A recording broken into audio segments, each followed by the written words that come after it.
साधी सरळ गोष्ट आहे का जर शेअर बाजारामध्ये पैसे कमवायचे असतील तर आपल्याला फक्त इक्विटी कॅशमध्ये काम केलेलं कधी चांगलं. पण आता त्याच्यामध्ये पण दोन प्रकार आहेत.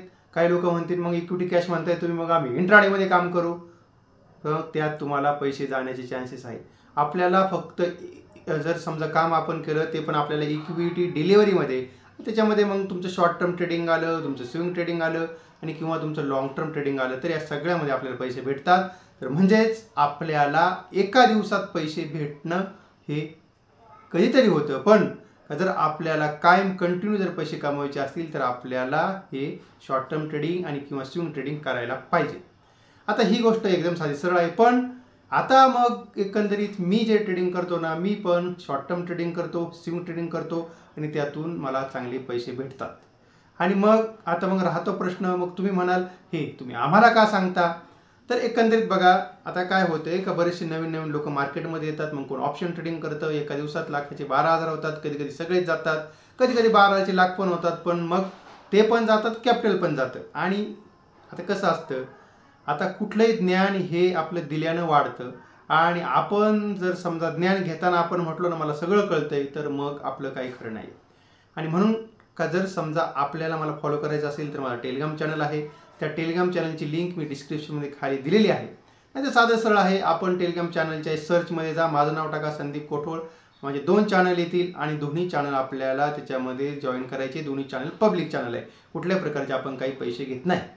आणि आजचा जो आपला भाग आहे ना, तो भाग आपला कसा आहे का मी आज साधारणतः DLFचा शेअर्स मी का घेणार आहे आणि तो घेण्यामागचं कारण काय असणार आहे ते मी तुम्हाला सांगणार. आता बघा, तुम्ही जर माझ्या टेलिग्राम चॅनलला जर समजा तुम्ही गेले, त्या चॅनलवरती ह्या महिन्याची संपूर्ण शीट तुम्हाला बघायला भेटेल. आणि मी त्याच्यामध्ये आपल्याला 5 तारखेला DLFचा जो शेअर्स आहे तो मी 787 रुपयाला घेण्यासाठी सांगितलेला होता. आणि त्याच वेळेस मी टार्गेट माझं 850पर्यंत टार्गेट होतं. आणि त्याच्यानंतर मी परत सांगितलं होतं का जरा थांबा, आपल्याला 880 ते जवळजवळ 900पर्यंत टार्गेट भेटू शकतं. आणि मी स्वतः 787ला मी शेअर्स घेतलेले होते. नंतर परत लोकांना ज्यावेळेस परत 850च्या वरती सस्टेन झाला, परत त्यावेळेससुद्धा मी तो शेअर्स परत घेतला. आणि जे टार्गेट 880च्या आसपासचं होतं, तर आता ते टार्गेट का दिलं होतं, कारण त्या ठिकाणी त्या शेअर्सला रेजिस्टंट होता आणि म्हणून ते टार्गेट दिलं होतं. पण आज तो 878च्या आसपास तो झाला आणि मी टोटली सगळी प्रॉफिट बुकिंग केली. आता मग तो शेअर्स मी घेणार काय, मग त्याच्या पाठीमागची जी पार्श्वभूमी आहे ती पार्श्वभूमी आपल्याला लक्षात घ्यायला पाहिजे. आता बघा, नुसतंच मला वाटलं म्हणून मी घेतला असं तर काही करीत नाही. आणि म्हणून करताना आपल्याला जर कुठलाही शेअर जर घ्यायचा असेल तर पहिल्यांदा आपल्याला त्या शेअरचा आपल्याला अभ्यास करायला पाहिजे, फंडामेंटल बघितली पाहिजे, चार्ट बघितला पाहिजे. तर या सगळ्या गोष्टी बघायला पाहिजेत. आपण नुसतंच बाबा समजा एखाद्याला फॉलो केलं आणि मग आपण एखाद्या मेंढ्यांसारखं आपल्या म्हणजे आपण मेंढ्यांच्याकडे बघितलं असेल का एक मेंढी पुढे चालली का बाकीच्या मेंढ्या इकडे तिकडे बघत नाही, वर सुद्धा बघत नाही, तिच्या मागं चालतात. मग ते विहिरीत जाऊ, नदीत जाऊ, नाल्यात जाऊ, असं करायचं नाही. म्हणजे तुम्ही मला फॉलो करा, कोणाला फॉलो करा, पण पहिल्यांदा आपण पण शिका आणि तरच आपला फायदा होतो. आता जर आपण बघितलं असेल तर DLF ही कंपनी जी आहे ती कंपनीचं जे मार्केट कॅपिटल आहे ते जवळजवळ 2,61,000 करोड रुपयाचं कंपनीचं मार्केट कॅपिटल आहे. आता म्हणजे जर आपण एकंदरीत बघितलं तर ती साधारणतः निफ्टी 50 मध्ये जो काय म्हणतो आपण, तर तो निफ्टी 50 मध्ये हा शेअर्स कधीतरी येऊ शकतो.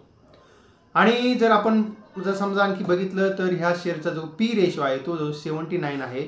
आणि म्हणजे ह्या सेक्टरमध्ये म्हणजे साधारणतः आपण बघितलं तर साधारणतः रिॲलिटी सेक्टरमध्ये हा जवळजवळ साधारणतः त्याच्या सरासरीपेक्षा यांचा P रेशो जास्त आहे. आणि आता गेल्या जवळजवळ 4 वर्षापासून दरवर्षी 6,000 करोड रुपयाच्या वरती कंपनीला प्रॉफिट होते. तर म्हणजे कंपनी प्रॉफिटमध्ये आहे. आणि कंपनीमध्ये साधारणतः आपण म्हणतो का प्रमोटर कोण आहे, तर प्रमोटर आपल्याला माहिती KP सिंग आहेत. आणि त्यांची राजधानी म्हणजे त्यांनी त्यांच्या नावानं नाही हे केलेलं, फक्त त्यांनी त्यांची एक कंपनी बनवलेली आहे. आता या कंपनीमध्ये पण त्यांनी गुंतवणूक करायला कंपनी बनवली, त्या कंपनीचं नाव आहे राजधानी इन्व्हेस्टमेंट. त्या कंपनीचा ह्या कंपनीमध्ये का जवळजवळ 62% शेअर आहे. आणि त्याच्यामुळे जर आपण बघितलं तर एकंदरीत कंपनी फायनान्शियली चांगली आहे. आणि कंपनीकडे बरेचसे प्रोजेक्ट आहेत, कंपनीकडे कामसुद्धा आहे. आता हे झाले कंपनीचं साधारणतः एकंदरीत फायनान्शियलच्या बाबतीमध्ये. आता आपल्याला बघायचं आहे बाबा नेमकी आता हा जो शेअर्स आहे तो कसा आहे. आता आपण बघितलं असेल, आता जवळजवळ ह्या शेअर्सला साधारणतः 800 रुपयाचा म्हणण्यापेक्षा 810 रुपयाचा मजबूत सपोर्ट आहे. तो फक्त आता 4 जूनला जवळजवळ सगळ्याच शेअर्सनी कुठलाही सपोर्ट काही पाळला नाही. चार्ट वगैरे सगळे गेले होते, म्हणजे कुठलाही चार्ट, कुठलं फंडामेंटल काहीही 4 जूनला पाळलं नाही. पण जर आपण बघितलं असेल तर या शेअर्सला 810 रुपयाचा मजबूत सपोर्ट आहे. पण त्याच्या आधीचा सपोर्ट 840 रुपयाचा आहे. 840 रुपयाचा आता हा या शेअर्सला मजबूत सपोर्ट आहे. आणि आता जवळजवळ हा शेअर्स 875 रुपयाच्या आसपास हा साधारण क्लोज झाला आहे. मला जर कधी जर एखाद्या डीपला मला जर हा शेअर्स 850 ते 860च्या आसपास जर भेटला तर मी त्याला बाय करणार. याचं कारण असं आहे का जवळजवळ आता बघितलं असेल का जर आपण या शेअरचं जर समजा कॅरेक्टर बघितलं तर आता एका ठिकाणी हा शेअर जास्त वेळ थांबत नाही. आणि ठीक आहे, आता कधी कधी कन्सोलिडेशन पण थोडंफार त्याच्यामध्ये होतं. पण आता जर आपण एकंदरीत जर हा सगळा जर विचार केला तर आता ह्या शेअर्सला 840 रुपयाचा मला मजबूत सपोर्ट वाटतोय. आणि म्हणून मी त्याला 850 ते 60च्या रेंजला आला तर मी त्याला घेणार. आणि त्याच्यामध्ये माझं पहिलं टार्गेट असणार 880. 880च्या वरती जर तो सस्टेन झाला तर तो मला लगेचच्या लगेच 920 रुपयाची टार्गेट देऊ शकतो. आणि म्हणून आता मी त्याला फक्त थोडी वाढ बघतोय. कारण आता मी बघितलंय का डाव जोन्स आता जवळजवळ 200 पॉईंट खाली आहे. आणि म्हणजे साधारणतः उद्या आपल्याकडे थोडंफार निगेटिव्ह वगैरे साधारणतः फ्लॅट टू निगेटिव्ह असं मार्केट ओपन होऊ शकतं. आणि तसं जर झालं, कारण आता बरंच आपण बघितलंय का मार्केटनं बरीचशी रॅली पण दिलेली आहे. आणि तसाही उद्या आपल्याकडे साधारणतः शुक्रवार आहे. आणि शुक्रवारी आपल्याला माहिती आहे का जरा थोडीफार कधी प्रॉफिट बुकिंग येते, कधी शॉर्ट कवरिंग येते. आणि त्याच्यामुळे एखादं बाय चान्स जर मला एखादा डिप भेटला, मला 860च्या आसपास जर भेटला तर मी त्याला खरेदी करणार. थोडा आणखी खाली आला, थोडा आणखी 840च्या आसपास भेटला त्यावेळेस मी त्याच्यावर थोडं खरेदी करणार. तर मी कधीही साधारणतः एकाच शेअर्समध्ये एकाच वेळेस कधी खरेदी करत नाही आणि सगळेच पैसे एका शेअर्समध्ये कधी लावत नाही. तर मी 5%च्या वरती कधीही एका शेअर्समध्ये पैसे लावत नाही. आणि त्याच्यामुळं कसं आहे का म्हणजे आपण काय एकाच कंपनीमध्ये पैसे लावून ब्लॉक नाही व्हायचं. आणि म्हणून मी त्याला 2 टप्प्यात खरेदी करणार. पहिला टप्पा 860चा असणार आहे, माझा दुसरा टप्पा 840च्या आसपासचा असणार आहे. आणि मग माझी सरासरी साधारणतः 850 होईल. जर खाली आला तर, वरती गेला तर मग मला त्याच्यामध्ये पैसे भेटणार, खाली आला तर मी त्याच्यामध्ये सरासरी करणार. अशा पद्धतीनं हे माझं साधारणतः DLFमध्ये शॉर्ट टर्म टार्गेट 920 रुपयाचा आहे. आणि तसा तो जाऊ शकतो कारण त्याचा तो लाईफ टाईम हायसुद्धा आहे.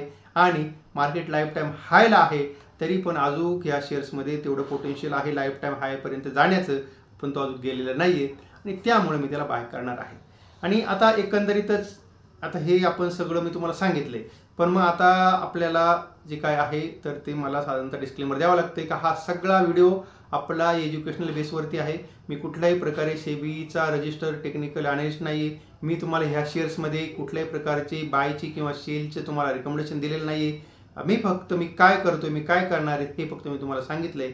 आणि जर समजा तुम्हाला घ्यायचं असेल तर तुम्ही घेऊ पण शकतात, पण ती तुमची जबाबदारी राहील.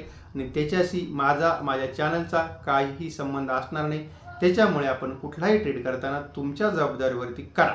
आणि जर तुम्हाला ही माहिती चांगली वाटली असेल, व्हिडिओ चांगला वाटला असेल तर आपण आपल्या या व्हिडिओला लाईक करा, शेअर करा आणि आपल्या चॅनलला सबस्क्राईब करायला बिलकुल विसरू नका.